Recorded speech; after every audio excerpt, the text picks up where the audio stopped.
Assalamualaikum warahmatullahi wabarakatuh.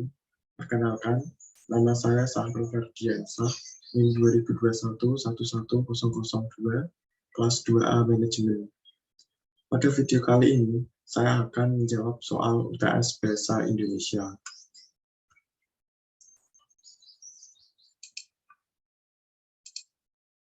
Nomor 1. Apa yang menyebabkan terjadinya kesalahan penulisan ejaan? Berikan contoh kesalahan penulisan ejaan yang sering muncul. Penyebab terjadinya kesalahan penulisan ejaan meliputi kurangnya minat membaca seseorang, keterbatasan waktu dalam pembelajaran menulis, kurangnya penguasaan kaidah penulisan ejaan, serta kurangnya ketelitian dalam menulis. Contoh 1. Kesalahan penggunaan huruf kapital. Contoh yang salah, pekerjaan tidak kunjung selesai. Contoh yang benar, pekerjaan tidak kunjung selesai. Huruf P di pekerjaan harus besar karena merupakan huruf paling depan. Nomor 2. Kata turunan imbuhan, seperti awalan, sisipan, dan akhiran. Contoh salah, dikelola. Contoh benar, dikelola. Nomor 3. Contoh gabungan kata atau kata majemuk yang termasuk istilah khusus, unsur ditulis terpisah. Contoh salah, orang tua. Contoh yang benar, orang tua. Nomor 2. Bagaimana langkah membedakan kutipan langsung dan tidak langsung dalam proses pengutipan? Jelaskan dan berikan contohnya. Kutipan langsung adalah kutipan yang diambil dari sumber literatur secara utuh dan sempurna, tanpa mengurangi bentuk kalimat dan intisari tulisannya. Kutipan langsung sesuai dengan tulisan yang diambil dari sumber aslinya, tanpa sedikit pun ada pengurangan. Cara menulis kutipan langsung kurang dari 4 baris. Nomor 1. Kalimat kutipan harus diintegrasikan dengan teks. 2. Jarak antar baris kutipan adalah 2 spasi. 3. Kutipan diapit dengan tanda kutip atau kutip 2. 4. Setelah kutipan, jangan lupa menuliskan sumber berupa nama pengarang, tahun penerbit, dan nomor halaman di dalam tanda kurung. Cara menulis kutipan langsung lebih 4 baris. 1. Penulisan kutipan dipisahkan dengan jarak 3 spasi dari teks. 2. Jarak antar baris kutipan adalah 1 spasi. 3. Kutipan boleh diapit dengan tanda kutip atau petik 2 atau tidak. 4. Setelah kutipan, jangan lupa memberi keterangan sumber aslinya. Contohnya, contoh menulis kutipan kurang dari 4 baris. Dalam membuat sebuah karya ilmiah jenis penelitian, eksplorasi pustaka merupakan sesuatu yang harus dilakukan untuk mendapatkan kebenaran data yang ingin diteliti. Agung Hermanto, 2009, 19. Kutipan tidak langsung. Kutipan tidak langsung adalah kutipan dengan cara mengambil ide pokok atau gagasan dari sebuah tulisan. Kemudian, ide atau gagasan tersebut dikembangkan, tetapi tidak mengurangi gagasan yang diberikan. Cara menulis kutipan tidak langsung. 1. Kutipan diintegrasikan dengan teks. 2. Jarak antar baris kutipan adalah spasi ganda. 3. Kutipan tidak diapit dengan tanda kutip atau petik 2. 4. Setelah kutipan, jangan lupa untuk menuliskan sumber kutipan. Contoh adalah, kecerdasan buatan merupakan suatu sistem yang di dalamnya terdapat entitas ilmiah yang berfungsi untuk memproses data eksternal secara tepat dan akurat. Misal 2016-27. Soal nomor 3. Apa perbedaan dari biografi dan bibliografi? Jelaskan sertai contohnya. Biografi. Biografi adalah riwayat hidup seseorang yang ditulis oleh orang lain. Dalam biografi dijelaskan secara lengkap tokoh yang ditulis dari lahir hingga meninggal, serta disebutkan juga jasa dan karya yang telah diciptakan oleh tokoh yang digambarkan dalam biografi tersebut. Contohnya adalah biografi singkat James Flower. James Flower adalah seorang profesor Human Development Theories dan Direktur Pusat Etika dalam Kebijakan Publik dan Profesi di University Emory di Atlanta, Georgia. Ditabiskan di gereja Methodist Amerika, Fowler memiliki karir sebagai pendidikan agama. Dia memegang posisi mengajar di Harvard Divinity School and Boston College pada awal 1970 dan telah mengajar di NY University sejak tahun 1977. Dia adalah seorang ahli di bidang agama dan psikologi dan etika dan kehidupan publik, penulis beberapa buku. Ayahnya adalah Methodist dan ibunya seorang Quaker. My mother, a Quaker adoptee, his mother. Istrinya Lurleen adalah seorang direktur pendidikan Kristen di Universitas Theological Seminary, Madison, New Jersey. Sedangkan bibliografi adalah daftar buku atau karangan yang merupakan sumber rujukan dari sebuah tulisan atau karangan atau daftar tentang suatu subjek ilmu, dan bisa dikatakan bibliografi adalah daftar pustaka. Bibliografi mencakup deskripsi buku yang meliputi judul, pengarang, tahun terbit, nama penerbit, serta kota terbit. Contohnya adalah Graf Goris 1980, komposisi ND, Nusa Indah Ibrahim, ini 2011, Bahasa Indonesia untuk Perguruan Tinggi, Jakarta, UMKAS. Untuk contoh dua penerbit, Arifin E. Zainal dan S. Amran Tasai 1995, Cermat Berbahasa Indonesia, Jakarta Akademia. Soal nomor 4. Apa perbedaan makna antara kata pukul dan jam jika dilihat dari penggunaan untuk menunjukkan kata pergantian waktu? Jelaskan sertai contoh kalimatnya. Kata pukul digunakan untuk menyatakan waktu tertentu atau suatu peristiwa yang terjadi. Contohnya adalah 1. Ferdian biasa pulang dari kampus pukul 15 waktu Indonesia Barat. Contoh 2. Anton main bersama temannya tadi sore pukul 16 waktu Indonesia Barat. Sedangkan kata jam menunjukkan masa atau jangka waktu yang biasa disebut durasi. Contohnya adalah karyawan toko biasanya bekerja hingga 8 jam setiap harinya. Berwisata di sana memakan perjalanan cukup jauh, kurang lebih 20 jam naik mobil. Soal nomor 5. Bahasa berdasarkan hakikatnya merupakan sistem bunyi bermakna.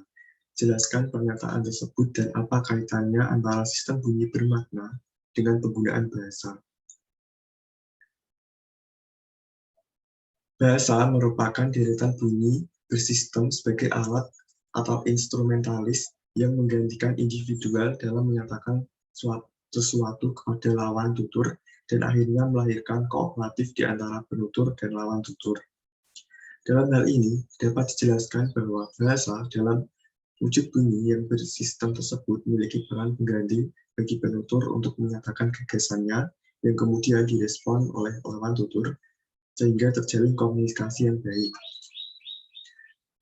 Terdapat 5 sifat bahasa yang berwujud bunyi sebagai berikut. A. Bahasa merupakan seperangkat bunyi yang bersistem dan dikeluarkan oleh alat bicara manusia. B. Hubungan antara bunyi, bahasa, dan objek reference bersifat arbitrary atau mana suka. Artinya, hubungan antara bunyi dan wujudnya yang berwujud benda atau konsep bersifat mana suka. Buktinya, bunyi cari dalam bahasa Sunda, air dalam bahasa Indonesia, dan water dalam bahasa Inggris. C. Bahasa itu bersistem. Setiap bahasa di dunia ini mempunyai sistem tersendiri. Sistem bahasa Indonesia berbeda dengan sistem bahasa Inggris dan bahasa lain di dunia ini. D. Bahasa adalah seperangkat lambang. Memang bunyi yang dihasilkan oleh alat bicara manusia itu berwujud lambang. Misalnya bunyi kuda, lambangnya adalah KUDA, atau kita suarakan dalam berwujud kuda kalau kita tuliskan dalam bahasa Indonesia. Sebab dalam bahasa Inggris akan ditulis ORSA. Lambang itu kita mengerti maknanya apabila lambang tersebut berada dalam kawasan bahasa yang kita pahami. E. Bahasa bersifat sempurna. Maksudnya bahasa yang kita gunakan dapat ditambahkan unsur lain, bisa berwujud gerakan tangan, perubahan roman muka, atau penambahan unsur suprasegmental pada setiap suatu ujaran. Soal nomor 6. Mengapa sering terjadi kesalahan penulisan tanda koma? Jelaskan disertai 5 contoh kesalahan tersebut. Sering terjadinya kesalahan penulisan tanda koma karena ketidaktahuan penulis mengenai penggunaan tanda baca koma tersebut. Kesalahan yang sering dilakukan dalam penggunaan tanda koma antara lain: A. Penggunaan mengikuti kata hubung. Tanda koma terletak sebelum kata hubung yang terletak di tengah kalimat dan setelah kata hubung yang terletak di akhir kalimat. Contoh yang salah: dia sangat pandai bergaul di luar tetapi, sangat diam jika di dalam rumah. Contoh yang benar: dia sangat pandai bergaul di luar, tapi sangat diam jika di dalam rumah. B. Pemisah unsur rincian dalam kalimat. Pada rincian terakhir yang biasanya diikuti kata hubung, sebelumnya tetap diberi tanda koma. Contoh yang salah: aku hanya membawa buku, tas dan pensil. Contoh yang benar: aku hanya membawa buku, tas, dan pensil. C. Memisah antar anak kalimat yang mendahului induk kalimat. Hal ini tidak berlaku bila induk kalimat yang mendahului anak kalimat. Contoh yang salah adalah: adik tidak mau sekolah lagi, karena diejek oleh teman-temannya. Contoh yang benar: karena diejek oleh teman-temannya, adik tidak mau sekolah lagi. Soal nomor 7. Apa perbedaan makna dari tanda titik 2 dengan titik koma? Jelaskan disertai 2 contoh penggunaan tanda tersebut yang benar. Tanda titik 2.